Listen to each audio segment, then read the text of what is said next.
Cohen. I'm a 3-year member of the Student Philanthropy Council and also serving as president this year. The organization that I did a follow-up for was Family Services, and we had the pleasure of meeting with their representative, Ms. Ruth Hood. They requested $1,500 for their Hearth program. This program utilizes volunteers to drive or run errands for the elderly in Pottstown, allowing them to stay in their homes. We valued the tremendous impact on the lives of so many in Pottstown who would not otherwise have the means or support to stay in their homes. I had the pleasure of speaking with Ms. Hood on the phone. The implementation of our money was successful, allowing them to expand their volunteer base and thus the number of people they can assist. Currently, they have 45 active consumers in Pottstown, approximately 60 transportation requests per month, 12 handicap services, 6 folks who get monthly assistance with paperwork, 14 volunteers, and are expecting yard work requests to be ramping up soon with the changing weather. Ms. Hood provided multiple anecdotes as she felt they're much more important than the statistics. One man in his mid-60s has crippling anxiety and asked 2 years ago for assistance with shopping. One of the volunteers took him once, got slightly uncomfortable, so Family Services assisted the man by giving him the phone number of the Pottstown cluster and assisted with his search for in-home counseling. He recently came back on their radar, has gotten treatment, can now go out during the day, and is hooked up with a regular volunteer twice a month. His life was completely turned around. Another married couple reached out to Family Services. The wife is legally blind, and thus the husband performed most of their daily functions. Unfortunately, he recently had a stroke and is unable to do the majority of what he used to do, and she now has to do everything. And one volunteer is going out every month to take them places and help with paperwork. This would not have been possible without Family Services. A woman is having her 70th anniversary in Pottstown, and volunteers are taking her as well. Hi, I'm Naomi. I've been on the council for 2 years, and this is my follow-up for Pottstown Works. In 2017, Pottstown Works was established as the program of the Salvation Army of Pottstown to bring people out of poverty by helping them overcome barriers to work. In Pottstown, no car often means no job, no childcare means no job, the lack of stable housing and food means no job, and their mission is to help people overcome those barriers. Pottstown Works is not a paid placement agency or temporary job service. We work to help people gain full-time employment and achieve personal stability. They are still a resource after ongoing support helps employees overcome tough work situations. They follow employees for 1 year after placement, talking to employers and working to overcome barriers. They utilize the Cincinnati Work curriculum, and their recruitment fee is $0. They are funded from a variety of sources, including individual donors, foundations, and the Salvation Army of Southeastern Pennsylvania. They don't have any pen costs. They are seeking funding for their already existing program. Job coaching is an important aspect of the program that exists on a 1-to-1 ratio for personal attention and success. They are seeking funding that will supplement other sources of funding and pay for part-time job coaching with training under the direction of the program director. When I reached out to Pottstown Works, I learned that they changed leadership. Mr. McGregor is now their program director instead of Mrs. Yell. They were able to use their funding for their job training, and they started on this first of this year with 4 students. It's a 1-year course, but they had to pause the program in June briefly, but they've since resumed it. The funding was put to good use, and their training program has been very successful. My name is Grish Vazirani, and I'm a 5th former from Valley Forge, PA. I'm excited to be working with the SPC. One of the many reasons that made me excited to join the SPC was because of my basic belief of civil service, and I figured that the SPC was a perfect opportunity for me to give back to the Pottstown community while expanding on my interests. I hope to go into finance when I'm older, so I hope that the SPC will give me a good perspective this year, and I can't wait to see what we accomplish this year on the SPC, and I'm excited to be working with the group. Hi, I'm Nethman. I'm a 6th former and I've been on the council for 2 years, and I did my follow-up on CCLU. CCLU is a community center for the Latinx community of Pottstown, and they work primarily with Latinx youth to help them build skills necessary for a healthy and sustainable life. They do this through the use of classes about health and nutrition, as well as opportunities to attend community-based physical fitness activities, such as a Kung Fu program called Red Cloud Kung Fu. The Kung Fu program this year has 11 returning students as well as 3 new students, and is supported by a $2,475 grant from the SPC. Every week, Ms. Rita Paez takes her students on a walk to Red Cloud, where they practice Kung Fu with an instructor that Ms. Paez described as serious, but also kind and supportive. With the guidance of this instructor, the oversight of healthcare professionals, and the hard work and care of Ms. Paez, Latinx students are learning to live healthier and happier lives, all while accommodating the busy work schedules of their hardworking parents. For this program, the funding was used correctly, and the Kung Fu program finished last year with 14 students. This fall, after a successful summer in the CCLU swim program, 11 students from last year's Kung Fu program have returned, along with 3 students who are eager to try Kung Fu for the first time. The program continues to work alongside healthcare and weight loss professionals who continue to monitor the impacts of the students as they progress through the program.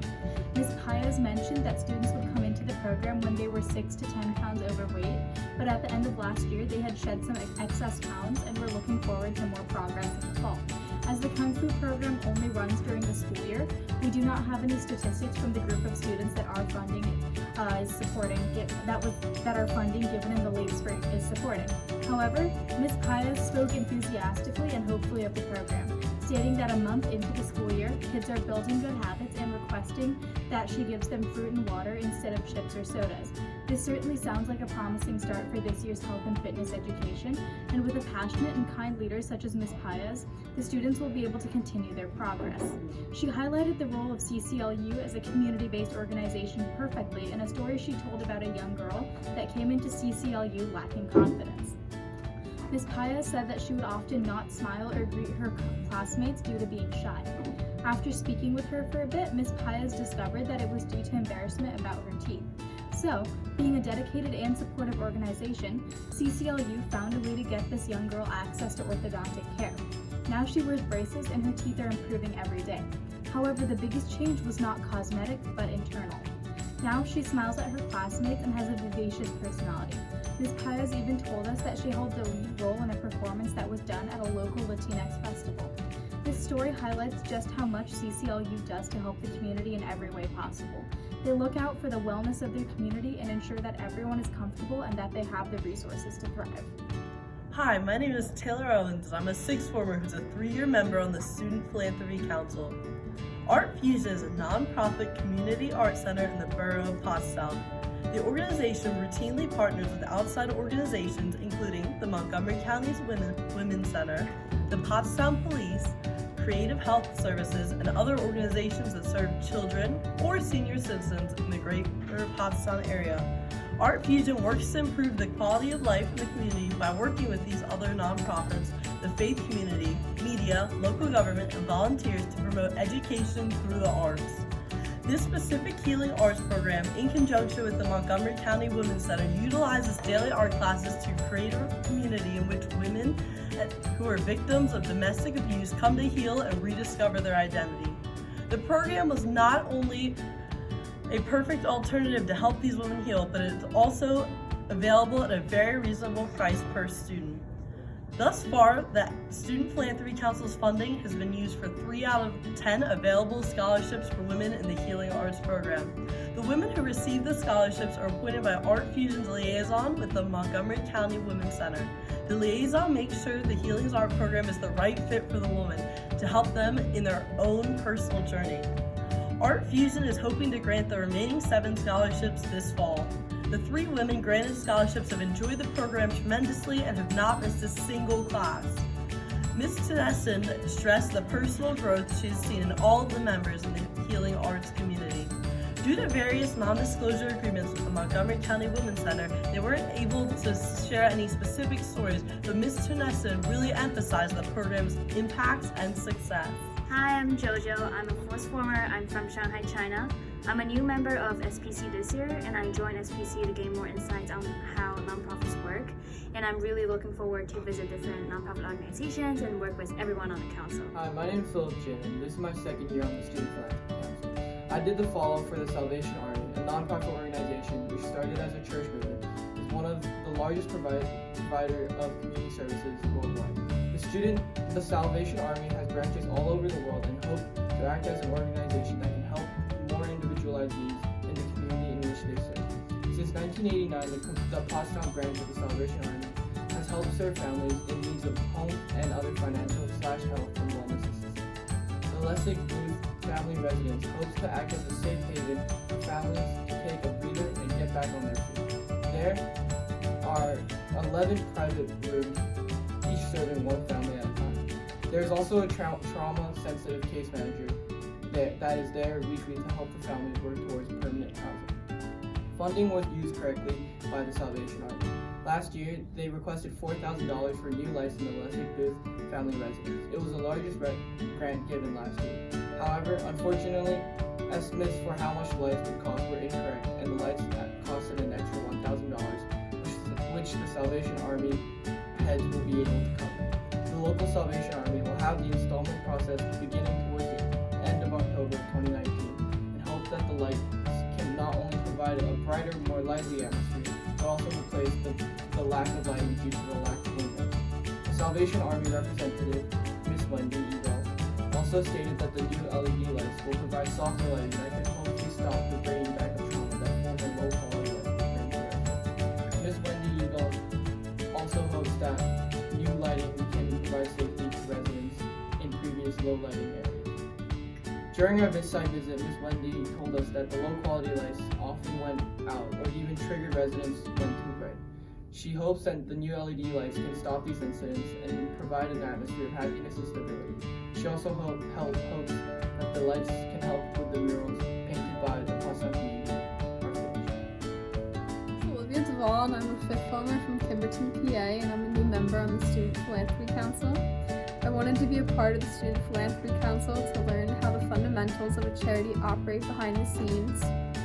I wanted the opportunity to participate in an organization that gives back to the community, and SBC will give me the chance to see how best to do that. I'm so excited to see what we'll do this year. Regardless of which represents an knowledgeable and compassionate parent, advocate for their charge, who lead the report, voice in the courts, and Social Security had peace, give them the justice and justice that they deserve.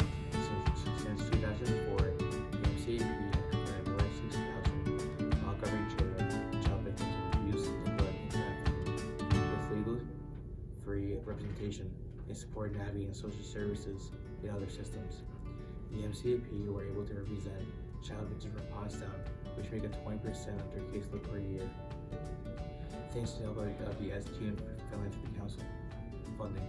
With over 140 MCAP advocates, the MCAP will see their case through to its conclusion and ensure the child is safe. The child is in a safe environment. The MCAP uses Hill Schools Fund correctly on their work to educate students and parents about child abuse. In early 2018, they began a partnership with the Pennsylvania Dental Association, providing trainings throughout the state of Pennsylvania to all dental professionals on the signs and symptoms of child abuse. This continued to 2019.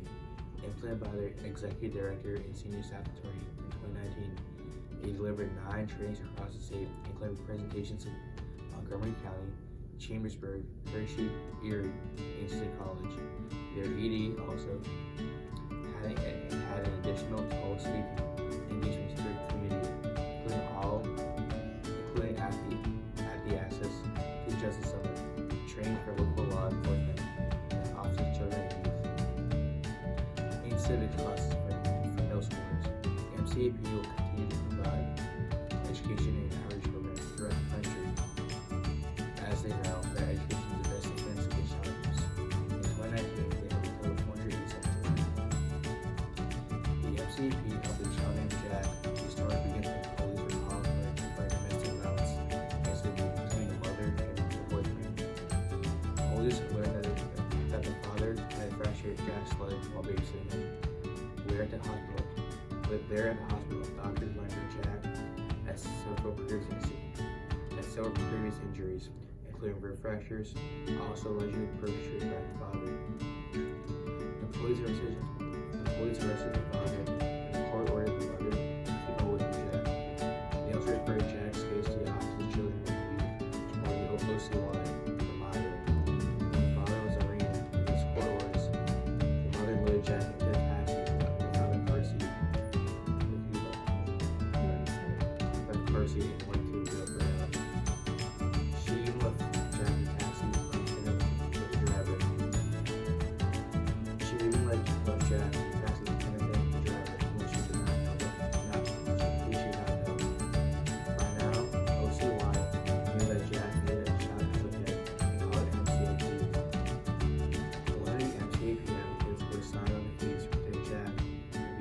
in and out of the program. Over 2 years, UMCP advocated Matt Jack into a safe living home with a foster family. He made sure he had the services he needed, including therapy and early adopted kids. He tried to help the mother get the support she needed. The father pled guilty and was sentenced to jail. Unfortunately, the mother continued to support the father and failed to meet her goals to provide safety and security to Jack and continue to represent Jack's best interests. The MCAP advocated for reconciliation of the father's parental rights. Jack was adopted by the foster family, wanted more than anything to give their life and abuse it. Hello, my name is Bo Staff, and I'm a fourth former from Old Sabre County. I'm beyond honored to be a part of the Student Philanthropy Council now. One of many reasons that made me so excited to join SPC was the unique experience it offered. From learning about organizations from an executive and personal standpoint is a unique experience like no other. Aside from SPC itself, I've always had an interest in charity work and the diversity of the millions of organizations and nonprofits around the world. Given this amazing opportunity, I can't wait to see what we will accomplish, from learning about local organizations, establishing personal relationships, and truly making a difference. My name is Ellie Lee, and I'm a fifth former from Seoul, South Korea. Since I learned about SPC in the third form year, I've always wanted to join because I strongly believe in the importance of the concept of giving back to the community. However, especially during the fourth form year, being part of the community service really re-emphasized the influence of what serving people around you can do. I have made many meaningful relationships throughout my time at the Ricketts Center and CCLU, and it is truly an honor to be part of a community that leads the decision-making process to provide them with unique experiences. Hi, my name is Rohan Dandedi, and I've been a part of SPC for 2 years now. I joined when I was a sophomore, and this is my follow-up on the Growing Center. I hope you like it. So the Growing Center Incorporation was founded in 1996 and received its determination letter in 1998 in New Hanover, Montgomery County, PA. And it altogether is a year-round organization aimed at helping, or which has helped 1,500 individuals with disabilities a year, specifically the elderly, through the use of horticultural therapy. The organization is led by Mrs. Linda Boyer and her husband. They believe that through many years of service to the community, they've understood what methods are effective to them to get the most people help, which they deserve and they need. The Growing Center does not require a fee for their experience, but Mrs. Boyer and her husband have both received small amounts of payment from more than satisfied customers, which is just truly amazing. Mrs. Boyer knows the organization has been successful for many people and believes that helping people see flowers, plants, and nature all together is such an amazing experience because it makes people feel more in touch with the environment and themselves. With 3 programs a week and over 25 people attending each program, there are many on and off site visits to keep in touch with the environment and themselves. And these site visits have many games and activities to make them feel more in sync with the environment. For example, at the Growing Center, they grow plants usually during March and April until June, and then this allows people to come out and gain an experience like no other. Mrs. Boyer says that some people, just like her, love it so much, and they think that because of this experience that everyone's going to be beneficial to them. And Mrs. Boyer and her husband are working tirelessly to help as many people as she can. Altogether, the Growing Center allows people to not only go on exciting trips with others into the wonders of nature, but it makes them feel better about themselves, giving them a positive outlook on life. When I spoke to Mrs. Boyer, she was talking about funding from when we last funded her, which was last year, and we gave her a $1,500 grant, and we were asking her about how the implementation of this was, if it was used correctly or not, and in her words, she believed that it was used correctly, and it was greatly appreciated. She said that the money was used almost immediately for the purchase of 3 pro tanks, bought in the summer due to the discount provided compared to if it was bought in the winter, and if they didn't receive this grant, they would have had to buy the pro tanks during the winter because they didn't have the money at the time when the prices drastically increased, which would have made them, it would just made a worse situation for them. And however, due to this grant, the pro tanks significantly helped, and Mrs. Boyer and her husband were able to gain a lot of soil from both of these, save a lot of money, and they were extremely thankful. Lastly, when I was talking to Mrs. Boyer, she gave an anecdote, and I thought it was just really inspiring, so I wanted to talk about it. So she taught when she focused her organization about helping others, she stressed the importance of friendship and the communication that her organization brought. Through numerous stories, she tells about the elderly that she and her husband helped and how it just warms their heart. According to Mrs. Boyer at a nursing home, her husband helped a group of elderly people who suffered from memory loss. And Mr. Boyer characterized the nursing home as a sad place